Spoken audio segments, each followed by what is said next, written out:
एक बुढ़िया का रोज़ाना का मामूल होता है कि वो मस्जिद के बाहर भीख मांगती होती है।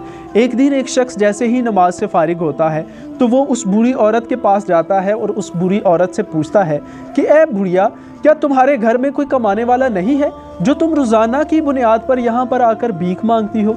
वो बूढ़ी औरत उसको जवाब देती है कि बिल्कुल है। वो शख्स हैरान होता है और उससे पूछता है कि अगर तुम्हारे घर में कोई कमाने वाला मौजूद है तो फिर तुम यहाँ पर आकर क्यों भीख मांगती हो? वो बूढ़ी औरत जवाब देती है कि पिछले दिनों में मेरे खामन का इंतकाल हो गया था और मैंने कुछ पैसे जमा करके अपने बेटे को बाहर बैरून मुल्क भेजा था और जाते हुए मेरा बेटा मुझे कुछ जो है वो पैसे देकर गया था। अब वो पैसे मुझसे खर्च हो गए हैं, इसलिए मैं यहाँ पर आकर भीख मांगती हूँ।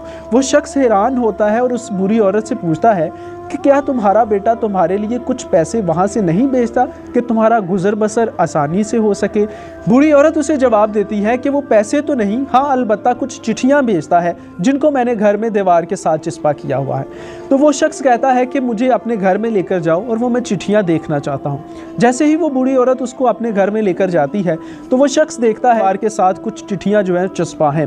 वो उन चिट्ठियों को दीवार से उतारता है और जैसे ही देखता है और फिर हैरान हो जाता है, क्या देखता है कि वो बेसिकली सिर्फ चिट्ठियाँ नहीं होती बल्कि ड्राफ्ट की शक्ल में होती हैं, जिसमें हर ड्राफ्ट की कीमत तकरीबन 50,000 के करीब होती है।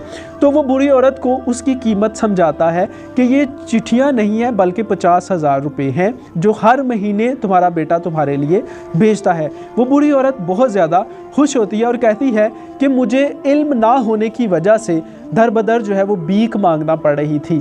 अब शुक्र है कि मुझे इस चीज़ का आइडिया हो गया है और मैं अब अपनी ज़िंदगी जो है वो आसानी से गुज़र बसर कर सकती हूँ।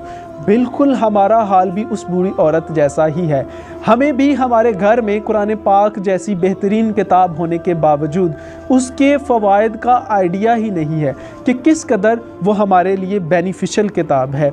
जिस दिन हमें भी उस बूढ़ी औरत की तरह इसके फ़वाइद का आइडिया हो गया तो ना सिर्फ हम इस दुनिया में कामयाब होंगे बल्कि आखिरत में भी हम कामयाबी से हमकिनार हो जाएंगे। अल्लाह ताला से दुआ है कि अल्लाह ताला हमें कुरान मजीद को सही मानों में पढ़ने, समझने और उससे इस्तिफ़ादा हासिल करने की तौफीक दे। जज़ाकल्लाह।